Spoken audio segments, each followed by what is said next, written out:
और मुझे लगता है कि आज प्रताप सिंह जी लंबा बहुत बोले भाषण, अच्छा भाषण दिया, लेकिन आप सबकी सहमति से गहलोत साहब बैठे हैं। आपके मंत्री रहे प्रताप सिंह जी, पूर्व जिलाध्यक्ष रहे। मुझे लगता है हम सब लोग एक सर्वसम्मति से इस बात को मानते हैं कि आज प्रताप सिंह खाचरियावास जी जूते पहन के आए हैं, तो जो पुलिस के सामने प्रदर्शन करना है, हम सबकी तरफ से प्रताप सिंह जी को नामित करते हैं कि आगे जाएं और मजबूती से हमारी बात को रख दें। जिलाध्यक्ष रहे हैं, उन्होंने पूरी कहानी बताई। जब मैं अध्यक्ष था कैसे पुलिस आई, कैसे लाठी चली, मेरे पास जूते थे तो मैं चला गया, इन पे सैंडल थे नहीं जा पाए। तो क्या है, मैं प्रताप सिंह चक्कर क्या है, इस समय का घेरा पूरा घूमता है, तो फिर वही मौका आ गया, वही धरने का समय आ गया, वही राजस्थान पुलिस है। तो बहुत बड़ी बात नहीं है और हम सबका इसमें सबकी सहमति है, कोई इसमें आगे पीछे नहीं है। हाँ, अध्यक्ष जी ने बोल दिया प्रताप सिंह जी, और गहलोत साहब मुस्कुरा रहे हैं, आप उनके मंत्री रहे, उनकी भी अनुमति है, सबकी इसमें सहमति है। मेरे भी आप जिलाध्यक्ष रहे हो तो हम सब सहमत हैं इस बात से। लेकिन साथियों, आज जो देश की संसद में हो रहा है, 4 जून 2024 को जो लोकसभा के परिणाम आए, जिस प्रकार की आक्रामक रणनीति को अंजाम भाजपा की सरकार दे रही है, और पूर्व वक्ताओं ने इस बारे में बताया आपको कि कैसे व्यक्ति विशेष के हाथों में पूरे देश की अर्थव्यवस्था को देने का जो काम किया जा चुका है, अधिकांश किया जा चुका है। कांग्रेस पार्टी ना तो उद्योग के खिलाफ है, ना उद्योगपतियों के खिलाफ है, ना निवेश के खिलाफ है। 1991 में जब देश में आर्थिक संकट आ गया था तो मनमोहन सिंह जी ने, नरसिम्हा राव जी ने देश की अर्थव्यवस्था को खोला, और आज जो आधुनिकीकरण हम देख रहे हैं, निवेश हम देख रहे हैं, सबसे बड़ी हम अर्थव्यवस्था बन रहे हैं, 3 ट्रिलियन 4 ट्रिलियन 5 ट्रिलियन, उसकी नींव कांग्रेस पार्टी ने रखी थी। तो ये जो भाजपा के साथी बताते हैं कि कांग्रेस उद्योगपतियों के खिलाफ है, ऐसा बिल्कुल नहीं। हाँ, देश की संपूर्ण संपत्ति आप चुन चुन के व्यक्ति विशेष को दे दो, हवाई अड्डा, रेलवे लाइन, पोर्ट, बिजली घर, खान, जो सरकार की संपत्ति, जनता की संपत्ति है, उसको औने पौने दाम में सरकारी बैंकों से कर्जा दिलाकर व्यक्ति विशेष को दे दो, उसके हम खिलाफ हैं। और आप सबकी जानकारी के लिए बता दूं, अमेरिका में जो कानून है जिसके तहत अदानी जी को अरेस्ट वारंट की बात करी गई है, वो कानून बड़ा स्पष्ट है, और बहुत कम ऐसे मुल्क हैं दुनिया में जहां पे ऐसा कानून है। उस कानून में लिखा हुआ है, अमेरिका में अगर आप लोगों से पैसा निवेश कराना चाहते हो तो आपकी कंपनी ने दुनिया के किसी देश में अगर करप्शन किया है, स्थापित हो चुका है, तो हम आपके खिलाफ कार्रवाई करेंगे। अमेरिका को मजा नहीं आ रहा है इस प्रकार के वारंट जारी करने में। उन्होंने स्थापित किया कि भारतवर्ष में लगातार आपने भ्रष्टाचार किया, लोगों को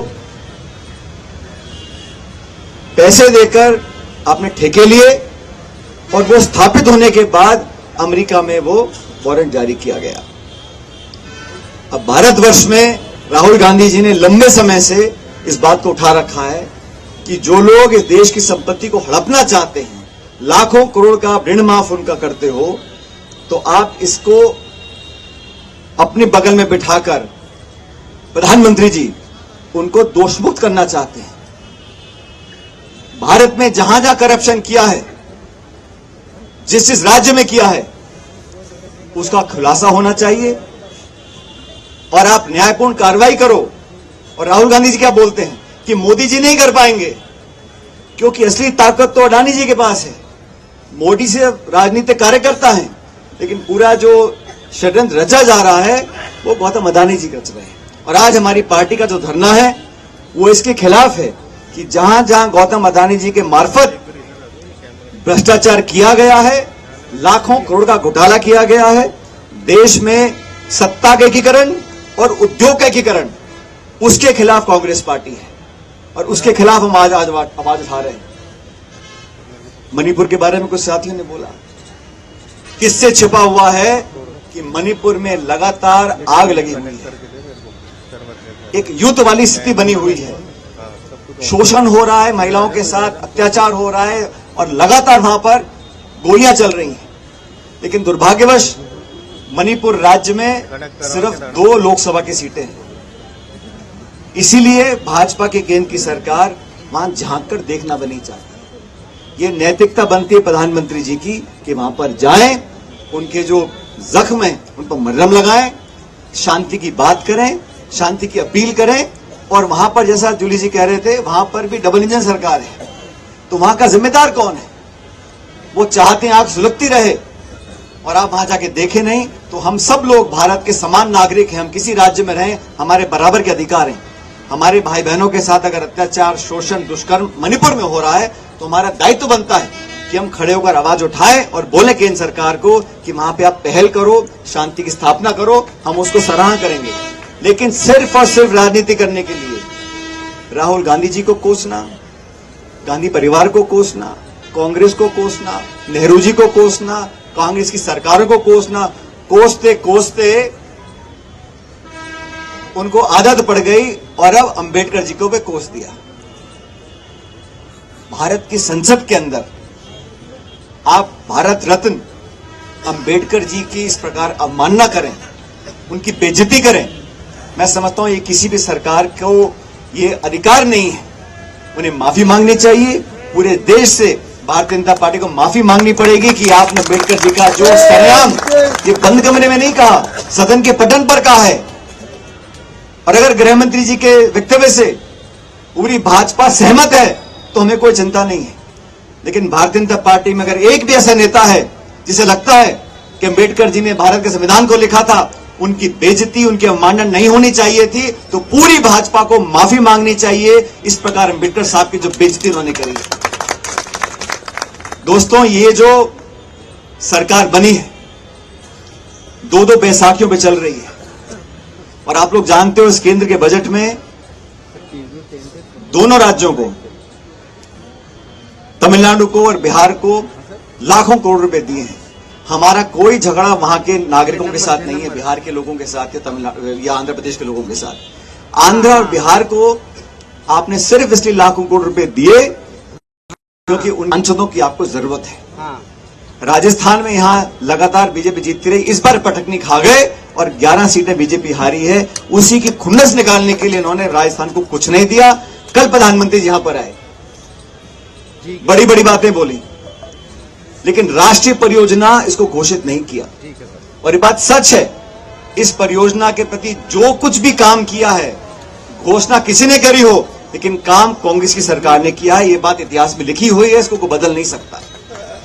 मैं तो आप सब लोगों से आग्रह करूंगा, भाजपा की सरकार को 1 साल हो गया है राजस्थान में और 1 सालों में लगातार सत्ता में खिंचाव रहा, इतने सारे सत्ता के केंद्र बन गए, किसी को मालूम नहीं सरकार कौन चला रहा है। दिल्ली से चल रही है, जयपुर से चल रही है। इसलिए मैं तो आपको आह्वान करूंगा, हम एकजुटता से रहें। और अंत में अभी आप ही बोले थे प्रताप सिंह जी कि सभी नेता आ गए, सभी नेता आ गए। अरे छोड़ो, ये भाजपा के लोग प्रचार करते हैं अखबार से और मोबाइल पे, पूरी कांग्रेस पार्टी एकजुट है, एकजुट रहेगी और 4 साल के बाद सरकार कांग्रेस की बनेगी। ये फालतू की बात है। ये जितने लोग यहाँ बैठे हैं, हम लोग छोटा बड़ा महिला पुरुष, हम सब पूरे परिवार के सदस्य हैं और हम लोगों को अपने परिवार के मान सम्मान की सुरक्षा रखनी है। राहुल गांधी जी के आदेश के अनुसार हम राजस्थान की सरकार को चैन से बैठने नहीं देंगे और 4 साल के बाद दोबारा कांग्रेस का शासन बनेगा। ये जिम्मेदारी हम सब लोगों की है, कोई बड़ा छोटा नहीं है। आज किसी पे पद है, किसी पे नहीं है, लेकिन हम सब इस कांग्रेस परिवार के सदस्य हैं, साथ में जिए हैं, साथ में लड़ेंगे और साथ में कांग्रेस का राज दोबारा लेकर आएंगे। लेकिन जरूरत पड़ेगी तो हम सबको सामने आके लड़ना पड़ेगा। ये संघर्ष का समय है। दिल्ली और जयपुर में हम लोग सोचे कि अपने आप चुनाव होंगे, अपने आप नहीं, कार्यकर्ता हमको देखते हैं। अपने आचरण से, अपने वक्तव्य से, अपने व्यवहार से अगर हम लोग जनता का मन नहीं जीत पाएंगे तो जनता साथ नहीं जुड़ेगी। लेकिन मुझे पूरा विश्वास है, जूली जी बैठे हैं, डोटासरा जी बैठे हैं, हम सब मिलकर एक साथ संघर्ष करेंगे, आवाज को उठाएंगे। जिन मुद्दों पर जनता चाहती हमारी आवाज सुनना, आवाज को सुनाकर इस गूंगी सरकार को जगाने का काम करेंगे। और ये बहुमत तो लेकर आ गए पिछले चुनाव में, लेकिन कांग्रेस हर गांव, हर ढाणी, हर गली में आज भी जिंदा है, मजबूत है और आने वाले 48 महीनों के बाद दोबारा राज कांग्रेस पार्टी का बनेगा। मैं आपको आश्वासन देता हूं।